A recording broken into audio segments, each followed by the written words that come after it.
Assalamualaikum semua, saya Kamaru dari Fresco Bike. Okay, hari ni saya nak beritahu macam mana kita nak ukur RAM ni mengikut keadaan panjang dan lebar dia. Biasa RAM ni kita ukur biasa tau, ikut kesesuaian lah. Tapi kalau mengikut akta dia, ADA dia punya nisbah adalah 1:12. Okay, yang pertama ukur jumlah ketinggian. Jumlah ketinggian ni biasa awak ukur daripada atas ni. Contohlah ni tangga ada 3, 1, 2, 3. Okay, sini sampai ke tanah. Macam tu Okay, selepas ukur jumlah kenaikan ketinggian ni, okay, lepas tu anda dah boleh ukur jumlah panjang RAM tau. Jom saya tunjukkan contoh macam mana nak kira benda ni. Anda kena darab dengan 12 inci.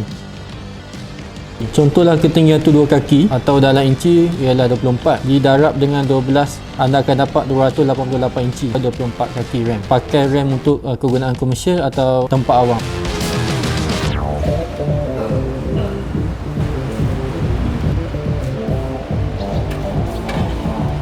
Untuk digunakan dalam kawasan rumah, anda perlu mengukur dengan nisbah 1:10 atau 1:8 kerana anda tidak mempunyai ruang yang cukup seperti ukuran di kawasan komersial atau tempat awam. Tapi harus diingat, semakin curam RAM, semakin sukar untuk digunakan. Itu menandakan bahaya kepada pengguna dan yang bantu dia pakai RAM tu. Ikut undang-undang sistem ADA, okay, anda untuk naik RAM dan selepas turun RAM perlu ada ruang sepanjang 60 inci. 60 inci ni kira panjang jugalah, tapi ni untuk rule untuk ADA. Tapi kalau untuk kediaman biasa dalam 40 ke 90 cm pun dah okey, dah boleh. Okey, tapi untuk ADA 60 inci. Turun RAM dan naik RAM.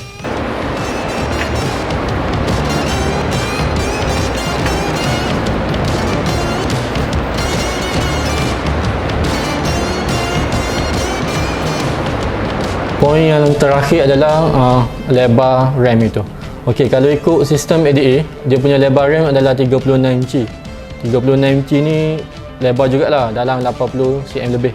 Okey, tapi kalau ikut yang kita punya Fresco 72, yang ni adalah standard saiz kursi roda dan skuter. Standard wheelchair manual pun boleh lalu. Okey, tapi kalau ikut ADA dia lebar sikit lah.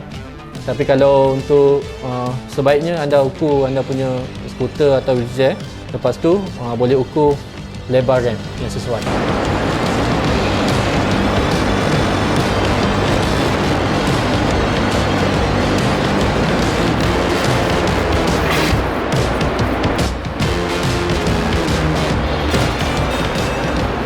Ini poin yang saya beritahu tadi itu adalah sebagai garis panduan yang kita ikut daripada rule ADA. Tapi kalau untuk kegunaan rumah tak ada masalah. Okay, kalau ada apa-apa pertanyaan bolehlah kontak kita. WhatsApp saya Kamaru. Okay, Assalamualaikum.